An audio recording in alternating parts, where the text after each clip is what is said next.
अगर स्टोरी पसंद आ रही है तो हिंदी स्टोरी चैनल को सब्सक्राइब करें और वीडियो को लाइक करें। एपिसोड 149 डर का सामना। लैला को इतना हैरान होते हुए देखकर सुजॉय को ऐसा लगने लगा जैसे कि उसने बहुत गलत वक्त पर आने का यहाँ सोचा।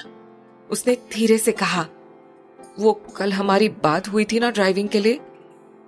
उसे इस तरह झिझकते हुए देखकर लैला ने जल्दी से हड़बड़ाते हुए दरवाजे की एक तरफ होते हुए कहा, ओ हाँ, आइए ना प्लीज, मैं भी 10 मिनट में रेडी होकर आती हूँ। कहकर उसने सुजॉय को बैठने का इशारा किया और खुद अंदर फ्रेश होने चली गई। कुछ ही देर में दोनों पार्किंग में थे। सुजॉय ने कार स्टार्ट करते हुए कहा, तो शुरू करते हैं। कहकर उसने एक नजर लैला की तरफ देखा। सफेद रंग के सूट में उजली रंगत में रंगा उसका बदन कहाँ शुरू हो रहा था, कहाँ खत्म, पता ही नहीं चल रहा था। सुबह की ताजी ठंडी हवा में उड़ती हुई उसके बालों की कुछ लटें उसे रह रहकर परेशान कर रही थी। शायद जल्दी आने की वजह से वो अपने बालों को बांध भी नहीं पाई थी। रह रहकर उठती हुई सुजॉय की नजर उसकी कलाई में फंसे काले रंग के रबर बैंड पर भी गई, जो उसकी संगमरमर के सांचे सी ढली कलाई में खूब फब रहे थे। थोड़ी देर के सफर में लैला को यह महसूस हो गया कि वो अपने खुले बालों को ज्यादा देर तक नहीं संभाल पाएगी। इसीलिए उसने अपनी कलाई से धीरे से फिसलाते हुए वो रबर बैंड खींच निकाला और अपने दोनों हाथ उठाकर एक हाई पोनी कर ली। उसे बार बार तिरछी नजरों से निहारते हुए सुजॉय का मन कर रहा था कि वो उसे उसके बालों को बांधने से मना कर दे, लेकिन वो चाहकर भी ऐसा कुछ भी नहीं कह पाया। मगर जब वो अपने बालों को बांध रही थी, उसे उस वक्त बस ही कल की याद आ गई, जब वो लैला की चोटी का गिरह खोल रहा था। कल से आज तक उसने न जाने कितनी ही बार अपनी हथेलियों को देखते छूते लैला के रेशमी जुल्फों का एहसास महसूस किया था। इन्हीं एहसासों में घिरा सुजॉय ड्राइव करते हुए ग्राउंड तक पहुंच चुका था। वहां पहुंचकर उसने कार एक साइड में रोकी और लैला को कुछ खास और बेसिक जानकारियां देने लगा था। अपनी बातों को 2-3 बार दोहराने के बाद सुजॉय ड्राइविंग सीट से नीचे उतर आया और फिर लैला की विंडो की तरफ आकर बोला, अब आओ देखते हैं कि तुमने कहां तक समझा।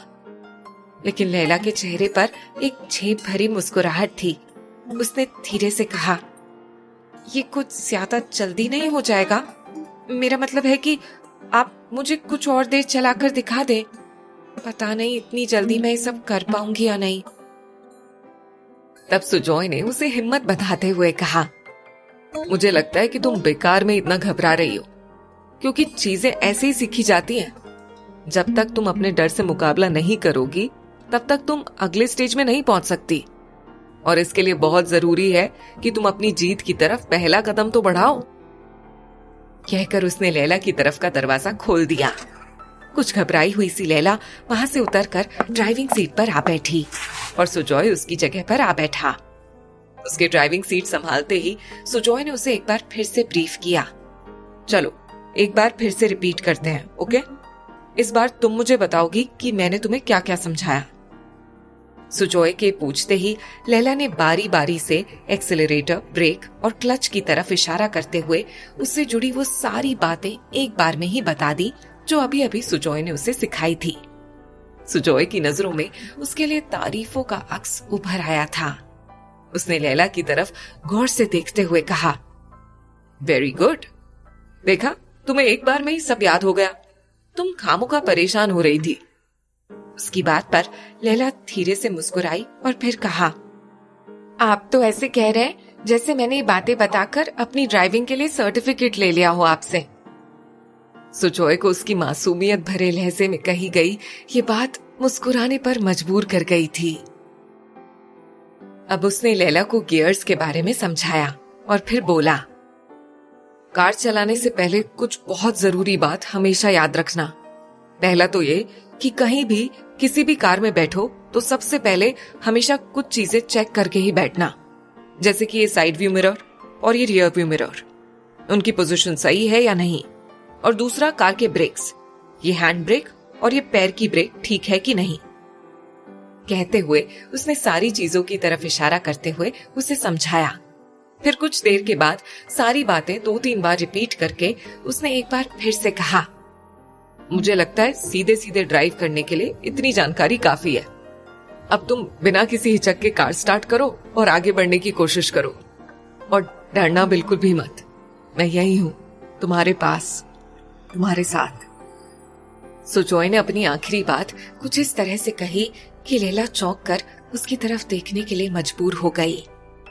उस वक्त सुजॉय की आंखों में लैला के लिए न जाने कितने ही इमोशंस उमड़ आए थे, यहाँ तक कि लैला ज्यादा देर तक उसकी आंखों में देख भी नहीं पाई, और उसी हड़बड़ी में उसने कार स्टार्ट कर दी।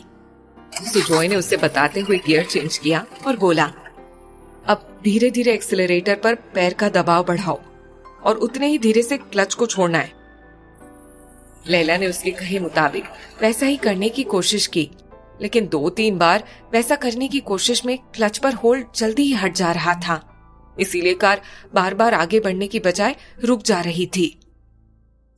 सुजॉय ने उसे वो बातें फिर से समझाई और फिर कहा, अब ट्राई करके देखो एक बार फिर से। लेकिन लैला के दिमाग में अभी अभी कही गई सुजॉय की बातें और उसकी नजरें अब तक छाई हुई थीं।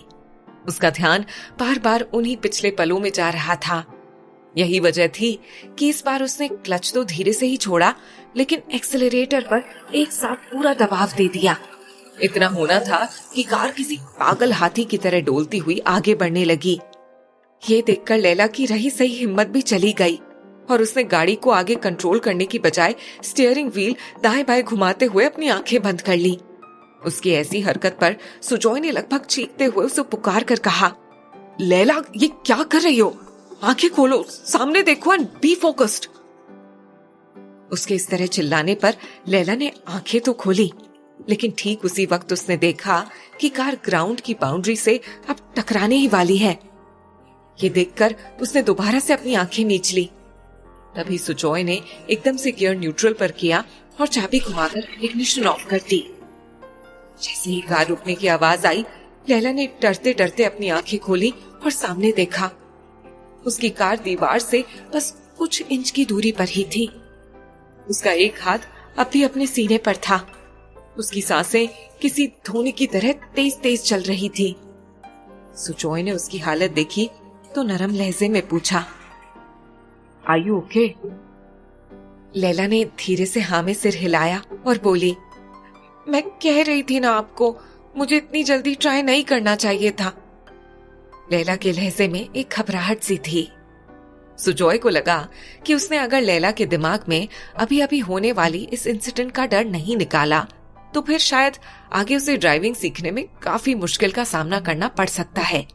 इसीलिए उसने जल्दी से कहा, ये सब होता रहता है, कोई बहुत बड़ी बात नहीं है।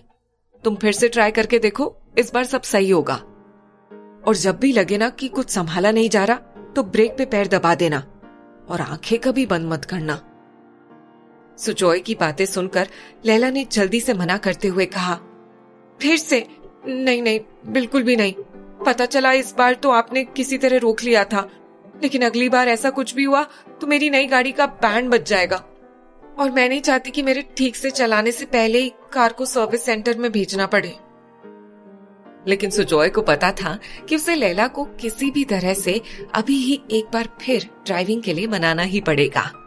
इसीलिए उसने पूरे जोर से लैला की हिम्मत बंधाते हुए कहा, वैसा कुछ नहीं होता है लैला, देखो जल्दी करो, मुझे एक अर्जेंट मीटिंग के लिए टाइम पर पहुंचना है।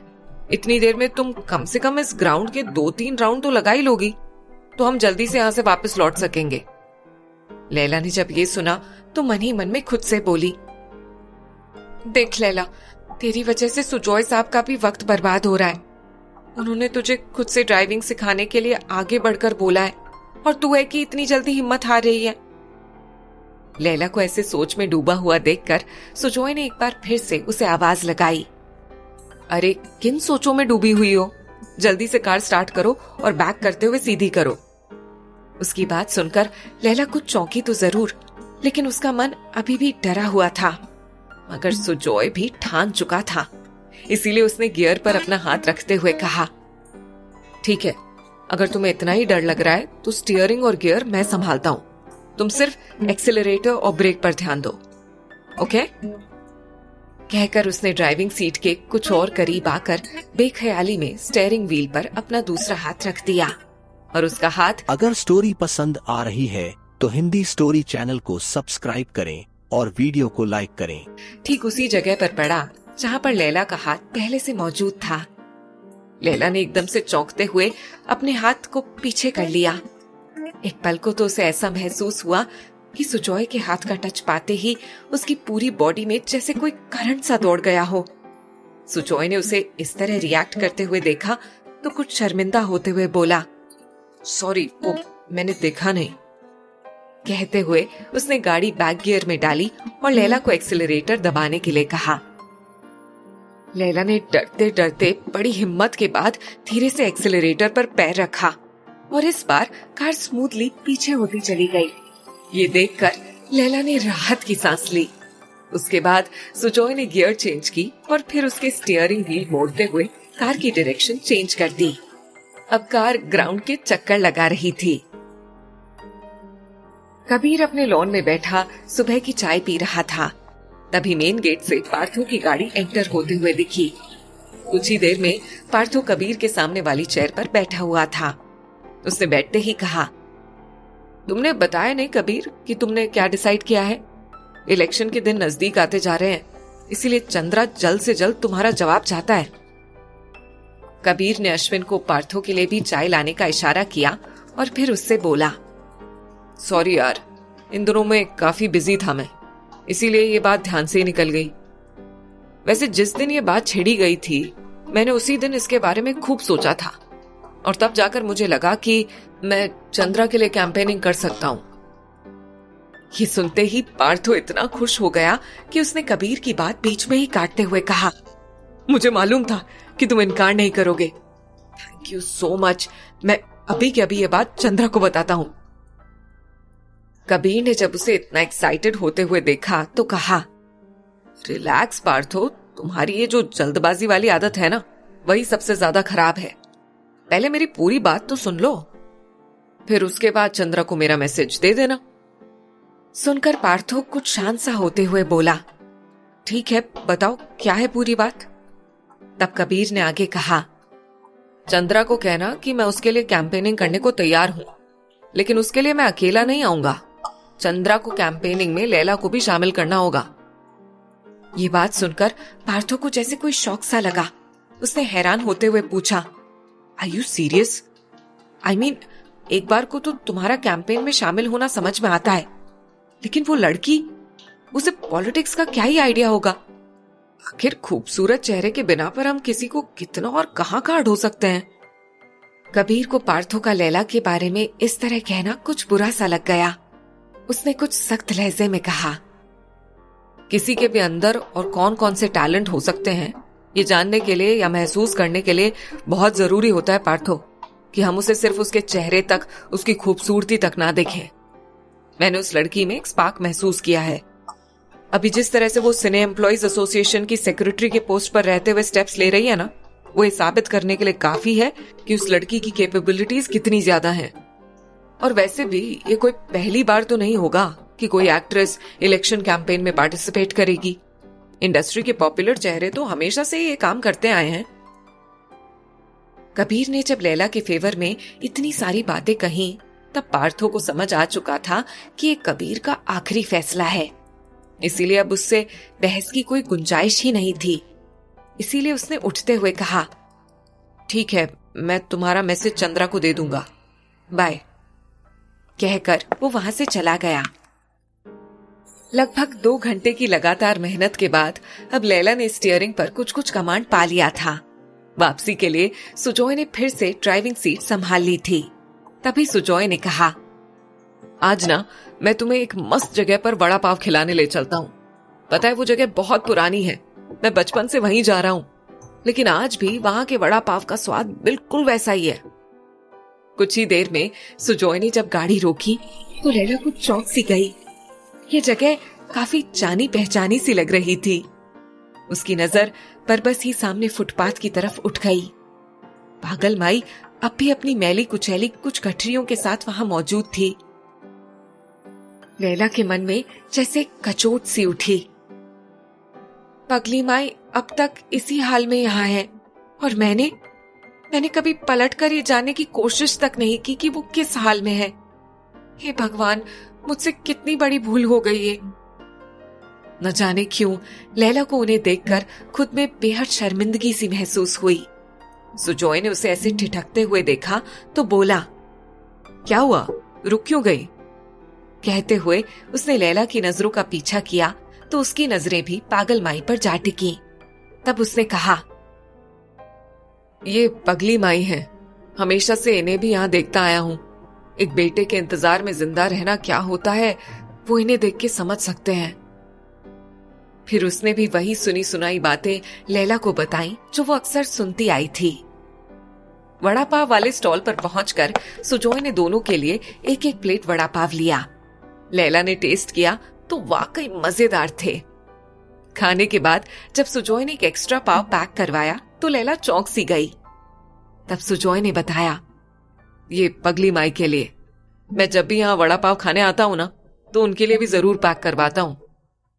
कहकर उसने दुकानदार को पैसे दिए और खुद फुटपाथ की तरफ बढ़ गया जहां पगली माई बैठी हुई थी। लेकिन लैला को अपने कदम उठाना मुश्किल हो रहा था। आगे बढ़ते हुए सुजॉय ने ठिठक कर उसे देखा और बोला, अरे आओ ना, हम उन्हें देखकर आते हैं, देखना वो कितनी खुश हो जाएंगी। लैला उसके पुकारने पर उसके साथ बढ़ तो गई थी, लेकिन अंदर ही अंदर ये डर सता रहा था कि कहीं पिछली बार की तरह पगली माई इस बार भी उसे पहचान न ले। क्या लैला का डर सच बनकर उसके सामने आ खड़ा होगा? हिंदी स्टोरी चैनल को सब्सक्राइब करें।